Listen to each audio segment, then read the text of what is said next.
You know, when I was when I was little, and then in the car, she always put some coloratura, soprano singing. Wow, that kind of singing is really attracting me, and I was so into it. I didn't know what to say. I didn't know what to say, but I admired the kind of singing. So after that, when I came to age of 17, no, I mean 15, the real two singers who really inspired me to go on and keep on pursuing as an opera singer is the late tenor Armando Chinyong, and my very first teacher, Angela Chalk. Okay. Yeah. So, and then so that's how it started the journey. Yeah. I see. Okay. So next one is, what is the difference between bel canto and other classical singing? Oh, this is a quite difficult question because I need long time. In order to avoid stuck in the screen. Okay. I prepare something. Okay. So I prepare something so that I can read out, so make it fast. Okay. All right. So firstly, I can say that different countries have their own different approach to singing. Okay. So then there is no right or wrong. You say that this school is wrong, that school is right. It all depends on the mentor's ability to whether they can detect the vocal faults. And then Mr. Hey, that is Yap Ling. That's on the screen. Yeah. Okay. So it all depends on the mentor's ability to correct the vocal faults, and then they have the. It depends on the mentor's ears. As for me, I cannot say other people of school, but I'm familiar with Belcanto schools because that's how I was trained in Italy. So, and I like to share with you, all of you, about Belcanto singing. So, in short, the healthy Belcanto singing is the aim is to achieve vocal resonance, timbratic vocal resonance. So, for example, achieving the best timbre in the voice and bringing out the individual voice, the best quality in their voice. If the voice is born with a more warmth, more more rich color, creamy color in the voice, for example, for a singer, then if the teacher can able to brings out the quality, then that is that person's voice quality. And then whereas, for example, if my voice is have a lot of timbre in my voice, and I didn't know that until I met my teacher. My teacher took it all out and trained me. So the Belcanto technique began developing in 1600.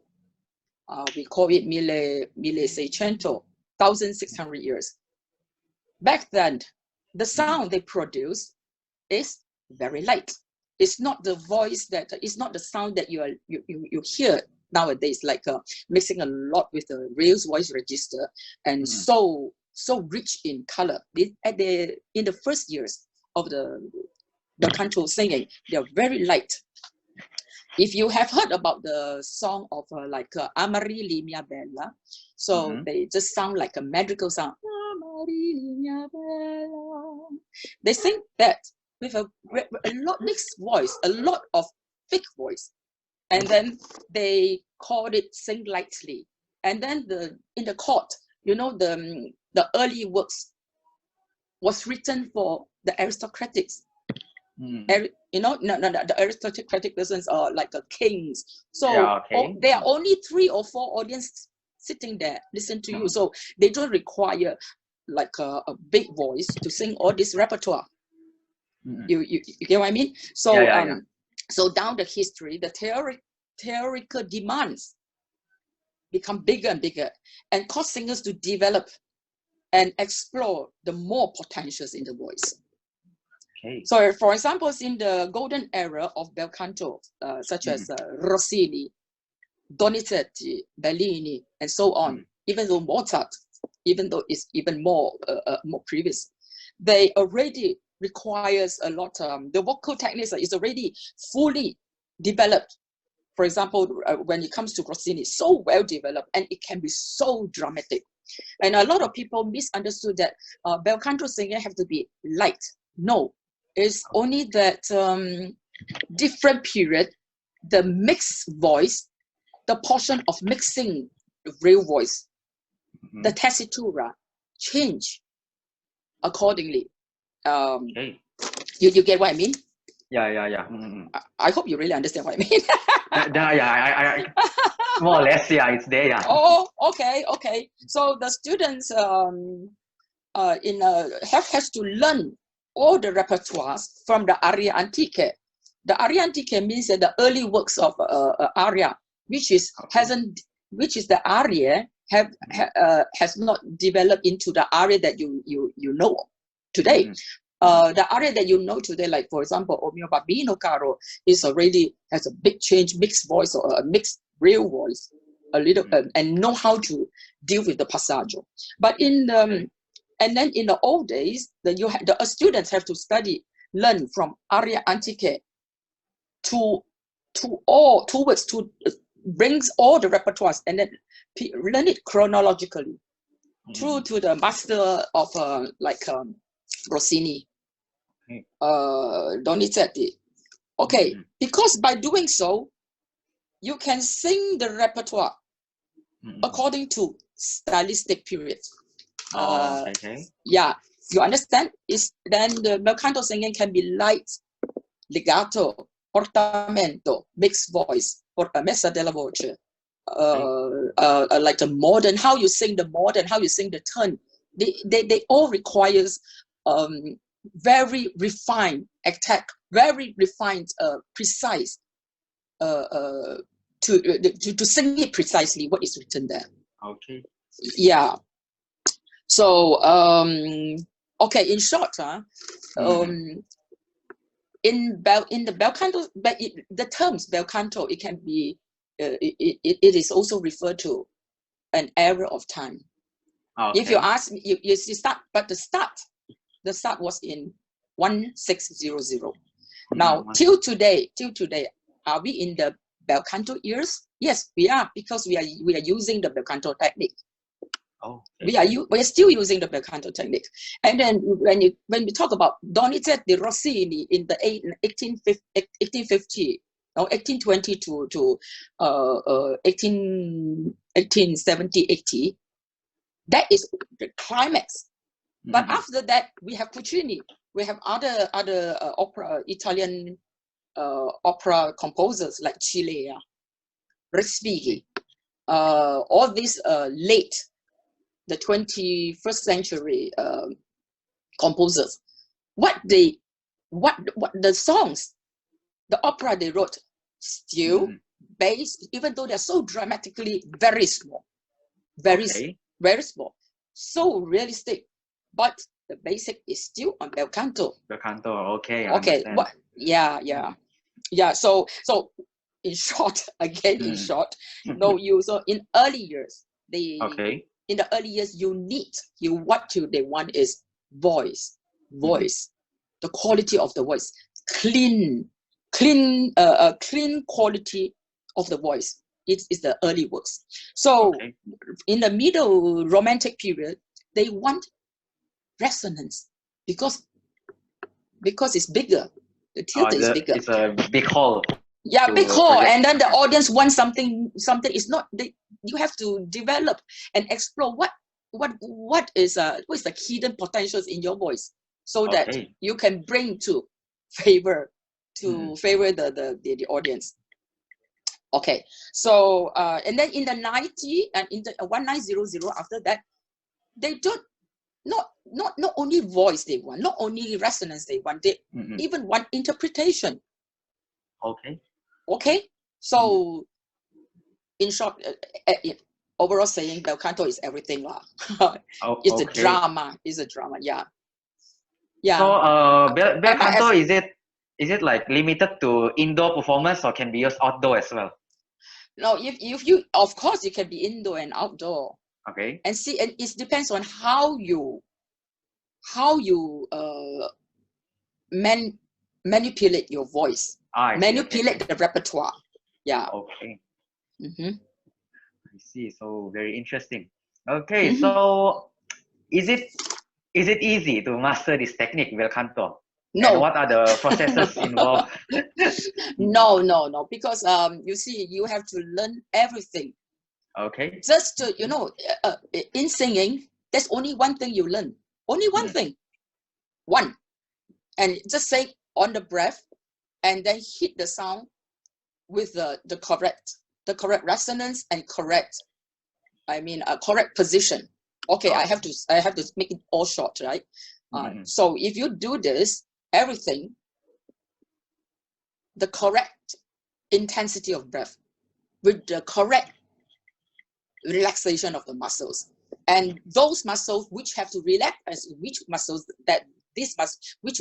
couldn't relax, because like here it's not relaxed, because the energy is feeding the vocal cords, so you don't feel relaxed here, but you don't feel relaxed here, but you feel being vibrated here. So that's how the voice convey and projected. But actually, what was the question again? Oh, sorry.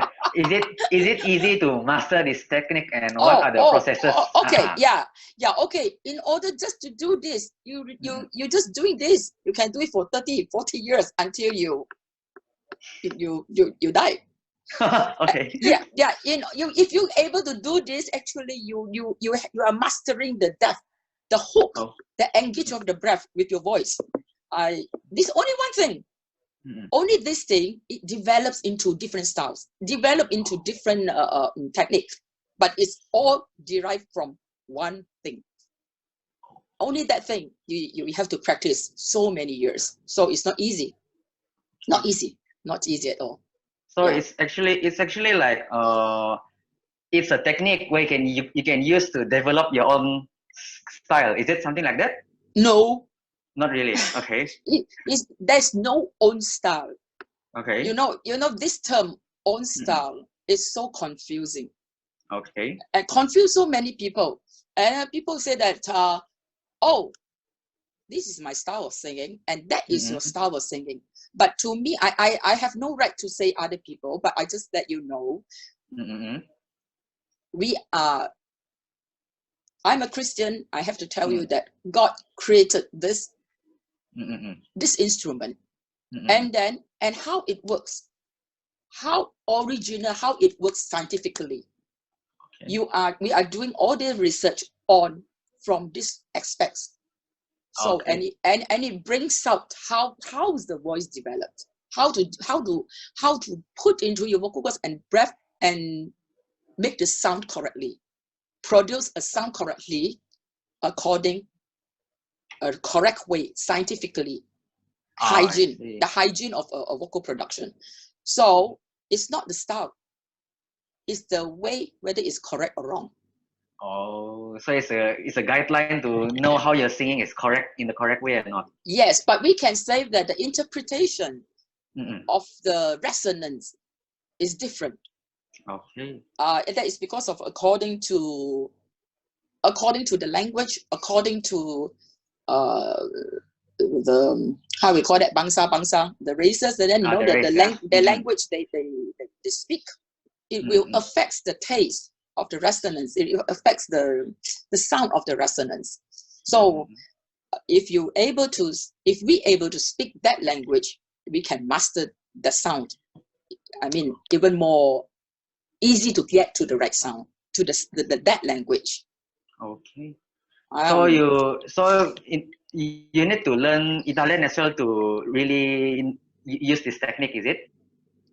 If you want to really learn classical singing, I think that is the basic you should go to, because Italian singing or the Latin singing, like like the Spanish singing.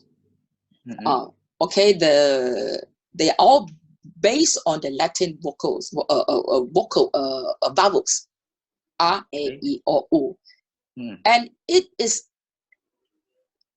the vowels are the real expression of in music. You know, you can say and then the can be sad, can be happy. It all depends on the inner feeling of your breath. So if you know how to master the vowels, then you're able to master. You are mastering the real expression. It's not the expression from the heart, you know. Okay. It's the expression of the vowels, which that is the real artistic expression. You know, you get what I mean? Okay. Sort of, yeah. Okay. Any question? Yeah. Okay, so next will be, okay, more toward your profession, Miss. So what are your thoughts on the challenges in voice coaching in Malaysia today, particularly with regards to classical singing? Okay, the difficulties I'm facing, I would like to say, you know, just now I have mentioned the thing as an opera singer, as a real classical singers, they have to go through all the repertoires. Remember, periodically, from 1600, you learn the early Belcanto repertoires. Then you learn the middle Belcanto repertoires, and then you go to Puccini, and you go to Chile, Castelnuovo Tedesco, something like that. Like this, it's a periodical. If you go through this, you understand everything. You understand the development of the voice, and you understand the styles in singing. But the problem is, nowadays, the singers, they love Puccini. So they miss the previous two sections. They don't train from that. They jump directly from jump directly to the most difficult, one of the most difficult repertoire. Yeah, like Tosca. They just love to sing all this because it's full of emotion. You know, they are not interested in Bach music. They are not interested in Bach's vocal production, which is early Belcanto techniques. So you know that, and then that's how. This is the difficulties. If I introduce them to learn it chronologically way, they didn't want to do it because they're thinking, why should I do all this? I have to sing the repertoire I like. Yeah, I think it's very common as well. People just want to play the one they like. Yeah. And also not everyone are like this. Okay, I understand. Some of the singers, especially the young singers, they what they require is the whole package, but they don't want the essence. They don't want the beauty, the ethic and morality in singing, in the art of singing. Do you understand? Yeah, understand very well. They don't want this. They don't want. They want the Maggie mee. You know, when you eat Maggie mee, tastes good, and then temporarily satisfy your hunger. Yes. But it cannot last long. Yeah, exactly. You know, you get what I mean? Understand. And then everything is there. It's one package. They don't want the real thing, because I think that the singers has the responsibility to convey, to bring, to teach the other people, and then the singers have the responsibility to interpret what was written by the composer and what they want, what they wanted us to do it. We cannot change their works. But nowadays, the singers today, they would like to change their works. They change their works in order to just show, look at me. Can you see me? I'm singing. Okay. You know, understand. Yeah, I don't think a singer should do that. Yeah, there's a great responsibility there. Yeah. Okay. So, how do you take care of your voice, Miss? In what way? I eat a lot of chili. Oh, okay. Yeah, actually, is chili bad for the voice? Huh? I was wondering. No, I think peppers is even more. It's even worse than for the voice. It's bad for the voice. Okay. It's even worse because So it's not chili. No, recommended for sick. Okay. no. If you already trained, accustomed Mm-hmm. to eat chilies, you're okay. You're Mm-hmm. fine. But I Okay. don't. Still, it's a Mm-hmm. sort of a stimulation thing. You see. Mm-hmm. You know, if I want, but don't learn from there. Okay. Sometimes I want my voice warm up faster. I eat some chili, but don't learn from that. Oh. If usually if you don't eat chili at all, Mm-hmm. and then I think the best way is to talk less, have good rest before you sing. Like Oh, okay. one day before my concert, I'll just No keep talking at quiet. all. No, Okay. no. Something So new. so that you keep your voice fresh to do whatever you want, because when you sing, more or less you need the capital to do it. Your Okay. muscles are strong. Mm-hmm. Yeah, so have to keep quiet. Yeah, but don't learn from me. I eat chili. Okay. Okay. So, do you like maybe have a daily routine to do just to take care of your voice? Like what? Nothing. Don't Nothing. So scream. it's just usual. Okay.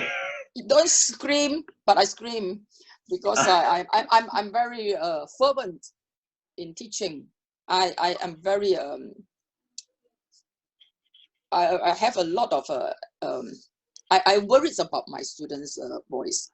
When my students Okay. sang it incorrectly, Mm-hmm. I Mm-hmm. can feel the feeling when they sing it correctly. I feel pain. I Whoa. felt the pain. I know how painful it was. So Oh. it really gets on my nerves. And I said, don't sing that. And then somehow you know that singing like that it was wrong. Okay. And then I'll try to stop them, but they didn't know. They didn't know it was so harmful, but they still keep on doing that. So when the more you tell them to stop doing that, Mm-hmm. and then the more they think that you are such a strict teacher, you require so much for me, or on me, Mm-hmm. and I find that this is quite difficult. It's a balance, but I'm fortunate that now I have some students, they really serious about it, and then they understand. I mean, they understand. I actually want them to sing well. I'm not ruining them. Some of them they started to understand. Yeah, See. I'm it's sure not you're a easy very to. good teacher. It's not easy to be a teacher. Really not easy. Yeah. I'm sure This you're a very good teacher. I know. I have to let you know. Mm-hmm. Teaching is not rewarding at all. Why Yes, not? yes, it's not rewarding at all, but you have to hold on, and then you have to keep on pushing them when they are down, and you are the one you cannot let go. So you are the one who's holding them, and then you push them forwards, and then bring them until they sing, then they understand. But I mean, what I meant is not rewarding. Is the procedure of training them. It's a lot of tears, hard works between them and me. They also give a lot of I have many good students now. Now I have many good students now because they understand. They work so hard. I meant not rewarding is the process. The process is always quite painful. Understand. Yeah, they painful, and I also painful. But until they hear the result, they understand. If they're able to sing it correctly, they are so rewarded by the time. Okay. Yeah, Okay. So, Miss, do you ensure your voice just as pianists ensure their fingers? I try to. I asked the agents. the insurance agent, sorry, they don't want to do that. Oh, There's okay. no such service. Oh, So okay. so it's not protected here. All the insurance agency, not even one? No, Oh, I asked before. Oh, sorry, I don't have this service for the time being. okay. For the time being. Hopefully Yeah. there'll be one in the future. Okay, let's wait for about 20 years. Yeah. And then Miss, how do you practice going higher in pitch and making it stable? Practice. Practice, practice, and practice. Is it? Yeah, I don't know what. Yes, someone to ask me, how do you maintain? How do you do it? Practice. Okay. Yeah, just practice. If I want to show you how the way I do it, it's a long explanation. But the secret is practice. The secret is practice. Always practice. Of course, Okay. you always practice to get the right sound. Even though you get the right sound already, and that will be even better sound, then you think that maybe I can do it better, and then you try to do it again. Every time the process is new. You cannot think that, oh, you see just now the sound I made, it was the sounds now I try to make the sound just now I made. Okay. I try to sing the sound just now I sang. You can never do it. You can never do it. It's the process, how you use your breath, how to go here, and how you produce. It's the process of producing the sound. That is the secret. Yeah. I see. So it's practice and practice and practice. Okay. Yeah. Yeah. Okay. So Miss. Yeah. So you have worked with JPO for 2 years now in volunteering to perform for our outreach fundraising concert story by the South China Sea at the Shangri-La Tanjung Aru Resort and Spa. Yeah. So for that, once again, I want to thank you a lot for your effort and for joining us. Thank you. Give me a chance to show to share, not show. Sorry, to share my my knowledge with you, all of you. Yeah. Okay. So could you share us your thoughts on this and what advice would you give us so that we can improve? I think for musicians, we have the responsibility, social responsibility.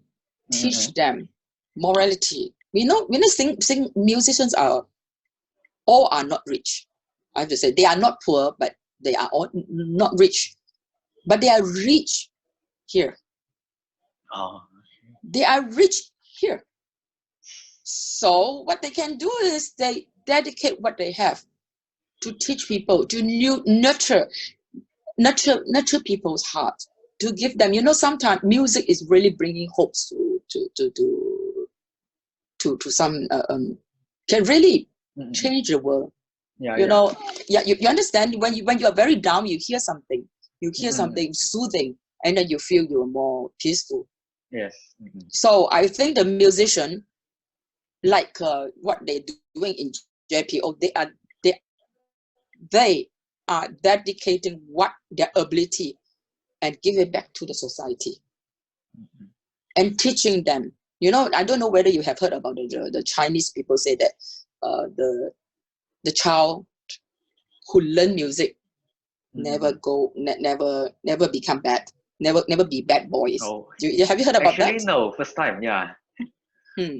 Actually, there is a scientific reason here. Oh, okay. Yeah. Maybe in the future I can share with you. Yeah. Okay. So we'll be waiting. I really admire what Mr. Yap Ling did it for.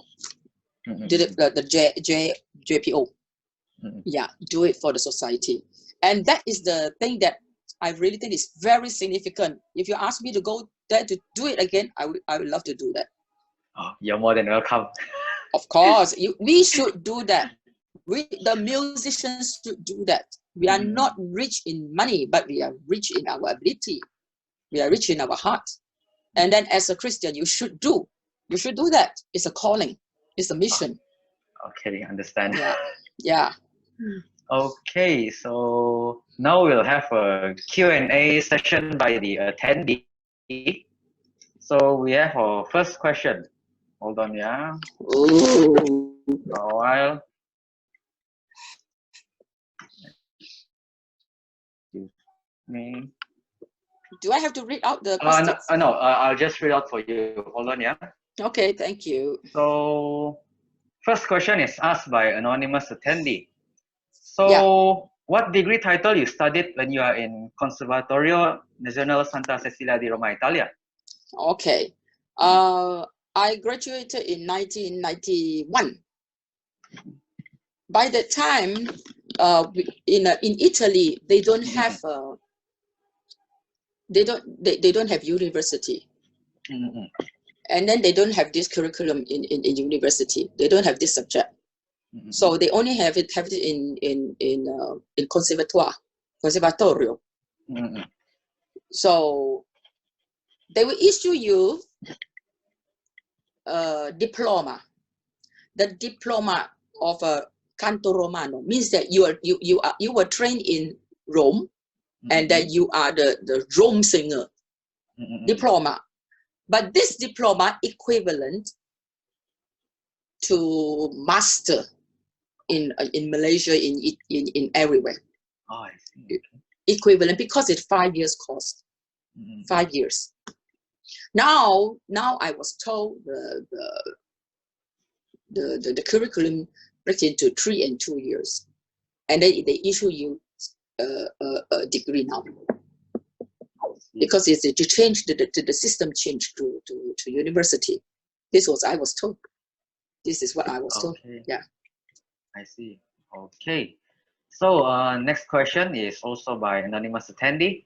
So, hi, Miss Cecilia. What technique should we focus on during voice practice for beginners? We are always out of tune, and how do you take care of your voices? I think this is a common problem even for me as well. Yeah. Okay, the out of tune problems. There are a lot of reasons that cause out of tune. It maybe is the support of the breath, or maybe it is born in you. You can't hear the pitch. Oh, okay. That they are two. Okay, there are two. If a person who is very good in hearing, very good in hearing, they can get the right pitch, but they can't get the height of the pitch. Do you understand what I'm talking about? Yeah. It's like you try to sing the note, but you can't actually get the tune to be exactly on tune. Yeah. Is it? Yeah. Are you a violinist? No, I'm a brass player. Yeah. Oh, okay. If I talk to the violinist or string player, they understand what I'm talking about. You have the pitch. You get the pitch, but it doesn't mean that you hit the right height of the pitch. Okay. Like I can't show you example now. Yeah, but I know the like you can hear the difference of like it's still in the range of that pitch, but you can hear the height of the pitch is higher. Okay. Yeah, slightly. If the person they can hear the pitch, but they can't. Then they can train to differentiate between the height of the pitch. Is all due to the intensity of the breath. It's more like this. So if a person have this pitch, and then they can't detect the height of the pitch, even though they sing it not on the right position, they only just undersung or not high enough, but the sound still there, the pitch still there. But if a person is not if the student is not sensitive, they can flex, and they thought they are on the pitch, but they sing another note. Then this is one case. This is one condition. Another condition is the technique lah, the height of the pitch, and another one is born. Yeah. So how do you take care of your voice? Don't sing so much pop music. Okay. No, don't sing so much pop music until you master, you know how to use your voice. It's a very, Okay. very, very difficult. And then when I say this, they will say that, oh, you're so old school. But I'm Okay. telling you the truth. Yeah, go and get a right teacher to help you. Yeah. Okay. All right. So next question, asked by Klinsman O'Neill. So this is actually my friend. Yeah. So for a person who has a baritone vocal range, would Yeah. it be possible to be able to sing with correct intensity and strength in the highest tenor range? Okay, if you are born as a high baritone, why not? You know, a lot of baritones, they like Domingo. Domingo, he can sing baritones. He can sing high baritones. So, and then he developed his voice into a higher range. But he also admitted that I don't have high C. So you can hear that he say Vincero, Vincero. And they go Vincero. He touched the high C. But if you for Pavarotti, you go Vincero. Hold as long as possible. Okay. So a baritone vocal range, it doesn't mean that they don't have high C, you know. Some have high C because their voice so light, but it depends, it belongs to baritone vocal range. They can touch it. And it all depends on how you, the secret of singing it correctly is to build your middle range. It's not your high range. The high, the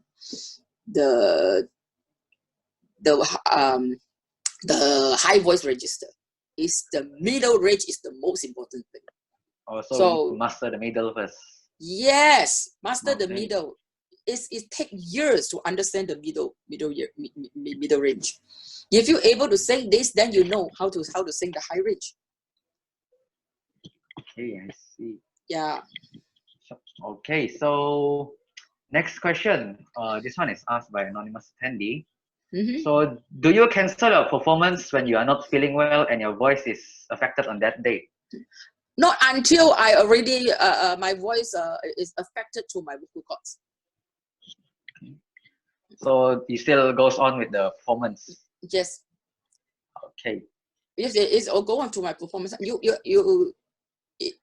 have to be responsible to your audience, to the person who hire you to sing. Okay. You have to do it. But if the virus, if the bacteria goes to the vocal cords and your vocal cords swollen, not able to make even a correct sound, then you're forced to cancel. That is really, really the worst case. But usually, even though even though it's running nose, you're still able to sing with the correct technique. Okay. Yeah. Okay. So next one is asked by anonymous attendee. Hi, miss. I'm a female. I have short range for chest voice, so I tend to sing in falsetto mostly, even for middle C. Bad. But after singing for some minutes, I lost my falsetto for lower pitch, and my power seems to be weak. Is it because of the falsetto? Yes. Yes, because of the voice. You know, the falsetto. A normal voice is always a mixed voice. It's only in the middle range and the lower range, low range, middle range. It is all mixed, more real voice and a little bit of falsetto. You know, fake voice. It's a mixture of real voice and fake voice. Wherever you go to the high voice register, it is more fake voice. So if you sing only a falsetto, it can't even survive. There's no sound. If you sing only a real voice, cannot survive. And also feel painful. It's always, when I speak, it's always mixed voice. So that you can hear. You understand? The sound go up and down. You speak high, you speak low.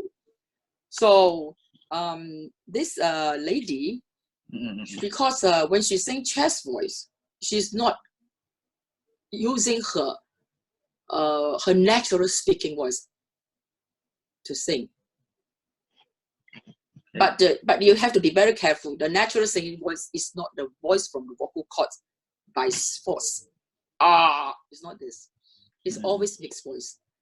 Yeah. So if you sing that in always with falsetto, and then the vocal cords always leaking air, that's how your voice get hoarse so fast. You know, the voice, the air pass through the vocal cords. If you see, you go, can you see that the air cannot pass through here? So that it becomes sound. You go, you go, and it becomes. That's how your voice get hoarse. Yeah. Okay. So we'll move on to the next question. Yeah. Asked by anonymous attendee. Have you or anyone performed Vedis Vespri Siciliani Merce Dilette Amice in Malaysia before? Yeah, me. I sang this when I was this was my very early repertoires. Merce Dilette Amiche, right? Merce Dilette Amiche. Yeah, and when I'm getting older, so I have to and my voice able to sing something more, can handle something more warmth. It's not, so I try to develop my repertoire. So then I let go but when I was young, I sing quite a lot of coloratura repertoire, not coloratura, but we called it agilita. It is more for the lyrical voice, but have a lot of running notes. It's more called, we call it agilita. But for the coloratura, it's really going to the high tessitura. I'm not that high. I'm not belongs to that far. Okay, I'm not belongs to that genre. Okay, I see. Okay, so we move on to the next question. Anonymous attendee asks, do you have to be very talented to sing opera, or is diligently practice enough? I would say that diligently practice will helps you to sing even better. But yes, you need talent to sing. It's not talent of your voice quality only. It's the brain, the understanding, how you use a voice, how you produce a sound cleverly, how you produce a sound and capture the audience heart. Because you can capture your audience heart because you brings out your heart. A singer is always a giver. You know, you can sing so much, you can put so much expression, so much emotion in your singing, and then you can then they say, oh yeah, you're singing, you're sad. I can see you sad, but you're almost dying. Can you see I'm sad? Can you see the feeling doesn't reach them? Yeah. No, because really? because yes, you really have to give so much that the audience can sense it. Can sense it. If you don't, we say the Asian singers, they always quite shy. They stay there, they sit there, they say, come and listen to me, and then they are very rich here, but they're so shy to storytelling. They're so shy. You know, we have to exaggerate the feeling so that when they convey in the air, filter in the air, and when it gets to the audience can, through the air, is already filtering the wave, the sound wave. So the expression when it comes to the audience, they can hear. Okay, you want to tell me that, but as for me, I am telling them that. But to them, oh, okay, you're telling me that. If I tell, you understand? Yeah, if I tell them, hey, I want to tell you this, they say, are you talking? You know, in singing, in the singing ways like that. Okay. Yeah. Yes. You need talents in singing. I have to say that here.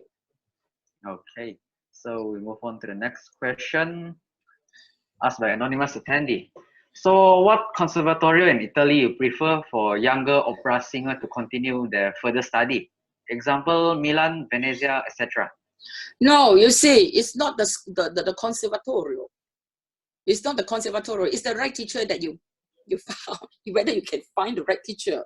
It's not the conservatorio. The conservatorio only give you a system like harmony, sight reading, solfege, history of music, just to equip you here, reach to apply into your singing. But as a singing, what you have to see, no matter where you go, you need the right teacher. You have to find the right teacher to help you. So everywhere, the teachers, the good teachers are hidden everywhere, but you have to find them. It's the luck, I have to tell you. I have to tell you, yeah. All right. It's not Milano, but and you know the Roma, Milano now is so competitive to get in. Whereas if you go to Milano, you go to the big city, the schools, the conservatorio in the big cities, the fees are double higher than the conservatorio of small cities. Do you know that? Oh. If I was not mistaken, for example, if I was not mistaken, I know that is about 1,002 euro for the big school, like Conservatorio Roma. But as for like Latina Conservatorio is a small town, Perugia, they only cost you 700 euro a year. Oh, okay. Provided you enter the school, they filter, they choose. Yeah. Okay. So we'll move on to the next question. Asked by Eunice Chen. Oh, so, okay. How many years does a singer need to find out what type of soprano or tenor they are? Example, soubrette, lyrical, coloratura, or dramatic. How many years does a singer need to find out? Okay, some singers, they are born with very obvious characters, their voice character, like when you hear they speak, when you hear they sing, you already know they are soubrette. By the way, you know what is soubrette? No, actually, can you explain? Yeah, soubrette is the soprano voice is the lightest, even lighter than the light soprano. Sometimes even lighter than the light soprano. Like Dawn Upshaw, Ellie Emily, they're all soubrette. Soubrette, light soprano, soubrette, light soprano, mix. Oh. So how some is something like between both, like some lyrical voice have mezzo quality, but they're soprano. Oh. Like me. Oh. Yeah, and people say that, oh, you're a mezzo soprano. Okay, then when I was a student, you're a mezzo soprano. Okay, then because my voice has timbre, timbratic quality in my voice, so they say, oh no, you're coloratura. And some even say that you're a dramatic soprano. Oh, I'm so confused. You know, when I was young, but actually no, I'm just a lyrical soprano.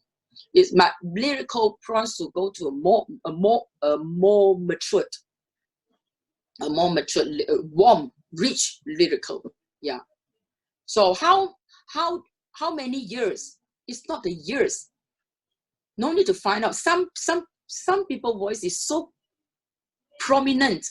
The characters in their voice is so prominent. So you can tell those are in the gray zone. You as a teacher, don't tell them, you are a dramatic soprano, or you are a what tenor, you are a baritone. Don't. Firstly, I would suggest develop their middle voice. And then when the middle voice, when they are ready, they can start to explore. They give them higher range and also explore them to the lower range. And you observe observe the student, where is it they are comfortable. Then you slowly you know that what type of voice they are. Sometimes you need time to find out. And then the singers also time to find out. Don't rush and definite your voice. Okay, I'm like this. But some are very obvious. You can tell. Understand? Yeah, I understand. Okay, understand, Eunice? By the way, that's my daughter. Oh, okay. All right, we move on to the next one. Okay. Anonymous Tandy, is there any exercise that you can recommend to have a longer briefing for a beginner? No. No. No. Yes, there is, but it's not the. What do you mean? It's a physical exercise or the vocal exercise? You know, you go to gym. I just want to confess that I never go to gym. Okay. I never go to gym. I'm lazy. I'm lazy doing exercises. You can tell. But the physical exercises will only help you to build up your stamina. Somehow overusing your muscles will tense your vocal apparatus, and then you cannot sing anymore. So the technique is how of Belcanto singing. Don't say Belcanto singing. The technique of singing of all schools is how you use the minimum breath to get the best resonance. You get what I mean? Okay. So by training of that, you go through like your in the beginning you can only hold 3 beats. Then your diaphragm get tired, because when you speak, your diaphragm go like this. Hi, I'm fine. Okay, you know that the diaphragm just go but in singing they have to go even 1 more second. It's very tiring to you. So what you have to train yourself is to sing with the long valued notes, so that the breath hold. The breath, the diaphragm. You're training the elasticity of the diaphragm. That will help to get a longer breath. But it's not that the more you practice, the bigger the lungs are. Wrong. Understand? It's not the more you practice, the bigger the lungs are. Not the more you practice, the more breath you can breathe in. Wrong. It's you require. The technique is, even though you inhale that little breath, but you know how to distribute it with intensity. That's the right technique. Yeah. Okay. All right. So next question. This is asked by Chia Cheng Kok. Hi, Miss Cecilia. Do you ever have stage fright before? Yes. How do you overcome it? And Never. I realize opera performance nowadays are getting less. Do you have any encouragement and ideas to attract more youngsters? I have to tell you, I always have stage fright. As you know, right, Simon? Yeah. Before you want to interview me, I say I'm so afraid. I'm so scared. Why me? Why you want to ask me? That's me? I'm not okay. You can see me sing with seems that I'm very open on stage. But not many people believe in that. I don't like to be on stage. if I want to go up stage, please come up with me. I prefer 2 persons can go on stage rather than me go alone. I always have stage fright. Even though I singing on the stage, it's not the stage fright anymore. I think it is more that whether I really deliver what I have practiced. This is what I concern now. Stage fright, yes, it's always, I'm not a calm person. So how do I overcome it? It's the only one secret. When you practice, you look at the notes. You look at the scores. The more you understand your scores, the more you do research on your scores.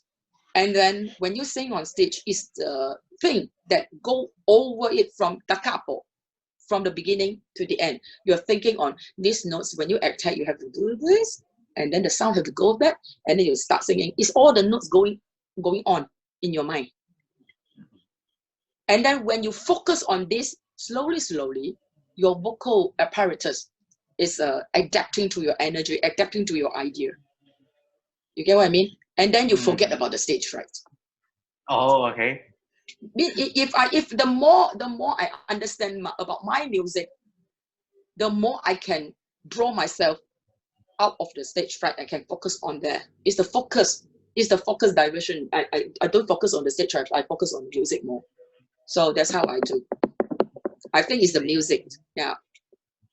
So to continue, he say opera performance are nowadays getting less. Do you have any encouragement to attract more youngsters? Okay, you see that opera performances are getting less. It's not really, you know. Is that in Malaysia is always getting less. In Malaysia, that we have a KL City Opera company producing operas twice a year, 2 operas a year. And then we work so hard to promote the art of operas. And then we have a batch of excellent singers, KL City Opera singers, and they delivered good results in the opera production, in our production. Our production, actually, I'm not trying to do advertisement, but somehow our performances are quite good. Okay. Because we put in a lot of effort, and our singers, they did it with all their might to get the best result. Everyone worked hard to bring out the essence, the truth of the operas. So there is a opera company here in KL. It's only that nobody knows, right? For example, the opera, the Butterfly is a production. Madame Ma Butterfly is a production of Kuala Lumpur City Opera. Do I have any encouragement and ideas to attract more youngsters? It's the music itself. You don't say anything. You just open your mouth. If you are the person who really into that environment, you are really doing the right thing, your voice is already a testimony. And then you're already attracting them. Don't use a lot of words to encourage them. It's the singing that the example, set a good example to them. It's already an encouragement to them. Yeah. I don't know whether you agree with that. Yeah. I think that's a quite a good explanation and sharing. Yeah. So we move on to the next one, asked by anonymous attendee. Is it possible or recommended for a soprano to learn any wind or brass instrument like saxophone? Yes, why not? I had a Korean singer in Italy. When she opened her mouth and sang, she was a 3rd-year student in my school. And then she said, I just transfer from I just changed my subject, clarinet. She is a clarinetist, to vocal training. I tried to change my major. I changed my major and then I'm amazed by how she used her breath. Actually, all this brass, sorry, I'm sorry, brass instrument, wind instrument is really equivalent. It's the same thing. I really think that it's the really ring inside here is the real same thing as how you apply it into singing. It's the same thing. It helps a lot. It helps a lot. Okay. Yeah. So we move on to the next one. This one is asked by me phone, Anyway, how do you define the right teacher? How do you know the teacher is right for you? This is a difficult. Okay. If you are a normal person, the right teacher, they will give you a system. They will introduce you how to sing it correctly. What is the benefit singing it correctly, and what is the damage if you sing it incorrectly? Mm-hmm. That is on from the point of view of technique. But the right teacher also teach you morality, and teach you how to be a musician, the attitude as a musician. It's in one package. It's only if you find the teacher said, oh good, this is good. You know, there is only give you an encouragement school. It is good, I know. But somehow you also have to tell the students something is wrong. It's wrong there. You have to correct it. But you say the right teacher, you know, when you sing it correctly, you feel comfortable. You don't sing it correctly, and you still don't want to hear what your teacher say. If the teacher is a good teacher, and you just reject what she say or what he say, and then it can't help. Even though you find Pavarotti, it can't help you. It's the attitude of both sides, you know. You have the teacher must have the responsibility to teach the student, and then the student also have the responsibility to accept what the teacher have the truth, have the faith to accept what the teacher gave to them. It's a gamble somehow, in a way. Mm-hmm. But overall saying, the right teacher, the wrong technique is the thing that if they ask you to do this and you ask why, if they can't answer why, you better leave. Okay. There must be why you do that, and what's wrong if you do that incorrectly.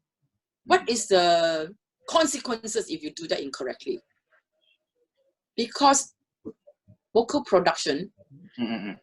you have the sense when you sing it incorrectly, but the more you do it, it's a muscle memory, and then you start to get numb. You numb your vocal feelings, and then you try to push your voice just because you want to be you want it to be sound, you want it to sound loud. Mm-hmm. And then when you do this, and then the teacher didn't mention anything, there's a bad teacher. Sorry to say that. Okay. It's a quite complicated. I mean, it's up to the individual as well, and everyone has a different idea on right teacher. Yeah. Yeah, I think it's the criteria. Yeah. Okay, but we move on to the next question asked Yeah. by Esther Teresia. Is there a difference in how to sing in the opera with the soloists in the concert hall? Huh? Is there a difference Mm-mm. in how to sing in the opera? Why? I don't get it. What do you understand? Yeah. Let me see. Is there a difference in how to sing in a... Oh, is there a difference to sing in opera and sing as a soloist in the concert hall?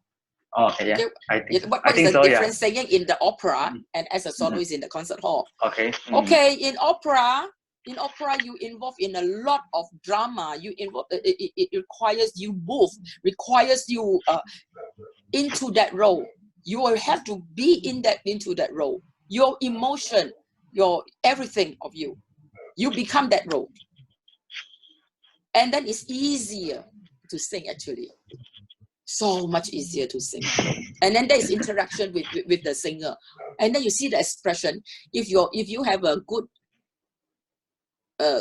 partner, they will they show you something, and then you move, and then you just like a conversation with them.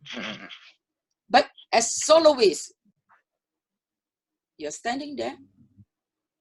You cannot move. You cannot act.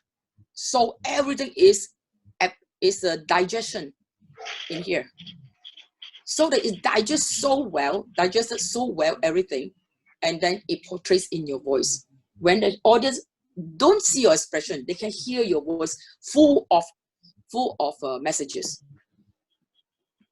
And then, in short, as soloists in the concert hall, you require more focus.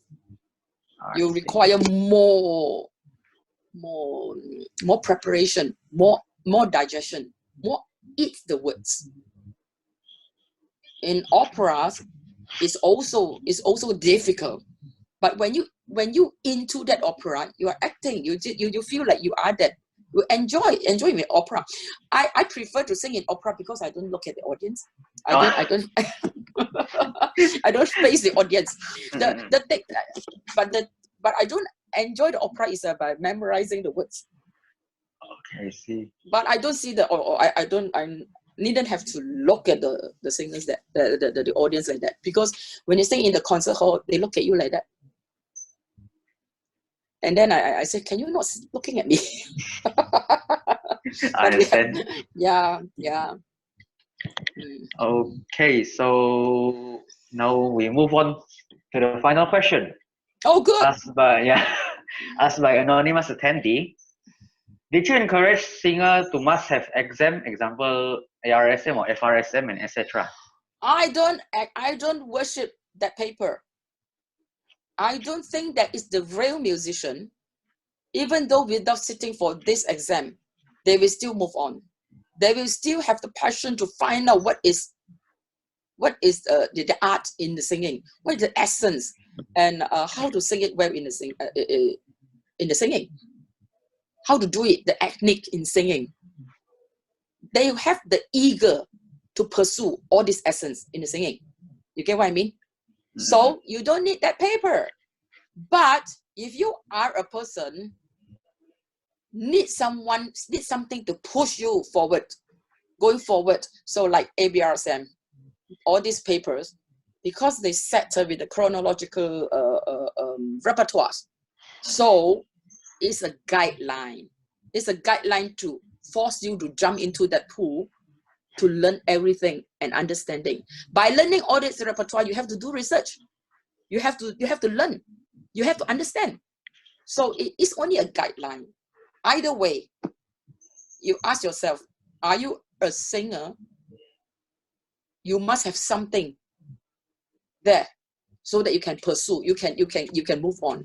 If you are a person like that, okay, go for it. Go for the ARSM, FRSM.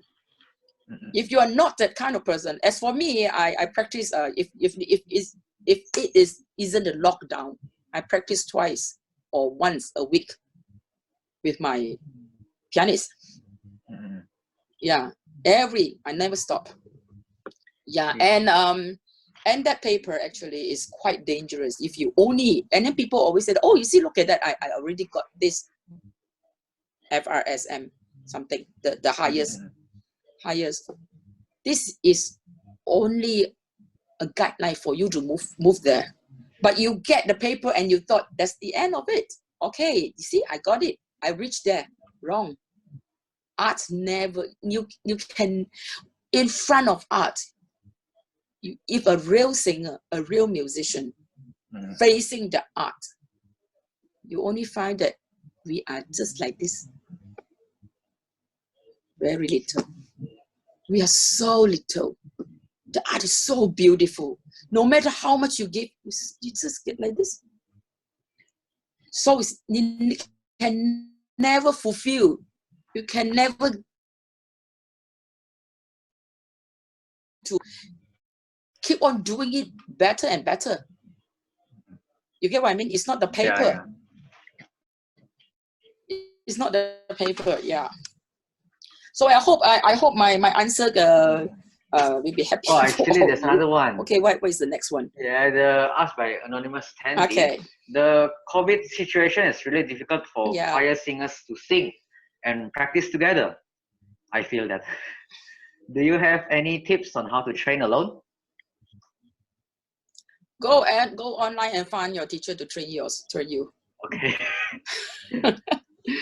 They're all, if you are a choir singers, then I think it's the right time for you to understand, practice yourself with a bar, 2 bars, metrically, your solfege. The solfege, if you get the solfege right, and you get the language right, then you already halfway doing the right thing.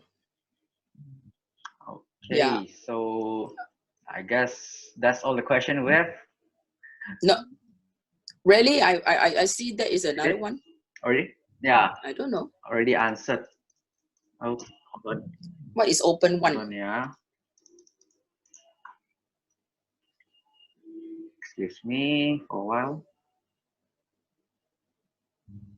Oh, that one is already answered. Okay. Anyway, yeah. Okay, So that's the last good. question. So yeah, thank you everyone once again for your participation. Thank you. And our JPO family program will be broadcasted every night till 14th of April. Tomorrow the topic will be "It All Starts from a Double Bass." Sounds very dramatic. What happened? I see another question from Eunice Chen. Is it? I don't know. Okay. Yeah, okay, it's already answered.